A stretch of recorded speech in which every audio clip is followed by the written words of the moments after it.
शिवरात्रि की रात को लेकर एक सवाल सदियों से पूछा जाता रहा है कि आखिर इस रात सोना क्यों मना है। लोग कहते हैं ये सिर्फ परंपरा है, कुछ कहते हैं ये अंधविश्वास है, लेकिन पुराने ग्रंथ, तांत्रिक साधनाएं और लोक कथाएं कुछ और ही कहानी सुनाती हैं। शिवरात्रि कोई साधारण त्योहार नहीं है। ये वो रात है जब भगवान शिव ध्यान में नहीं होते बल्कि पूरी तरह जागृत होते हैं। इसीलिए इसे महाजागरण की रात कहा गया। कहा जाता है कि साल की बाकी रातों में सृष्टि की ऊर्जा बिखरी रहती है, लेकिन शिवरात्रि की रात वो सारी ऊर्जा एक बिंदु पर इकट्ठा हो जाती है। अब सवाल यह है कि जब इतनी शक्तिशाली ऊर्जा सक्रिय होती है तो इंसान अगर सो जाए तो क्या होता है। तांत्रिक ग्रंथों में साफ चेतावनी दी गई है कि शिवरात्रि की रात मानव चेतना और आत्मा का संतुलन कमजोर हो जाता है। नींद की अवस्था में इंसान सबसे ज्यादा असुरक्षित होता है। उस वक्त ना मन जागता है, ना शरीर और आत्मा एक तरह से खुली रह जाती है।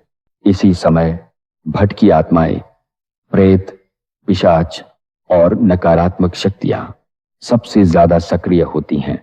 ऐसा माना जाता है कि शिवरात्रि की रात इन शक्तियों पर नियंत्रण ढीला पड़ जाता है, क्योंकि शिव स्वयं महाकाल रूप में जागृत रहते हैं। रात के 12 बजे के बाद और खासकर 12 से 3 के बीच का समय सबसे ज्यादा खतरनाक माना गया है। इस समय को कहा गया महाकाल की घड़ी। कहा जाता है कि इस दौरान समय की गति बदल जाती है, सपने ज्यादा स्पष्ट हो जाते हैं और आत्मा शरीर से जुड़ी होते हुए भी कमजोर पड़ जाती है।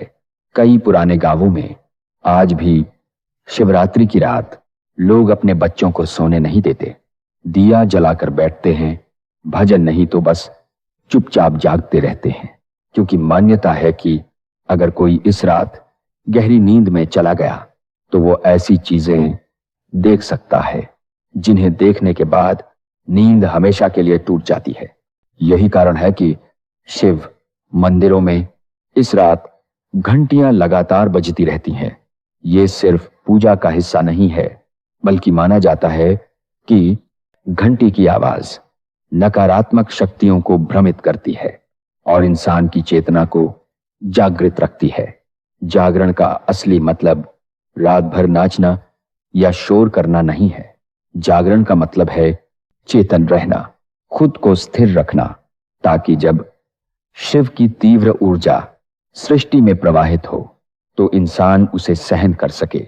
इसीलिए कहा गया शिवरात्रि की रात सोना मत, क्योंकि ये एक ऐसी रात है जब शिव जागते हैं और जो इंसान उस जागरण को समझ नहीं पाता वो बहुत कुछ खो सकता है।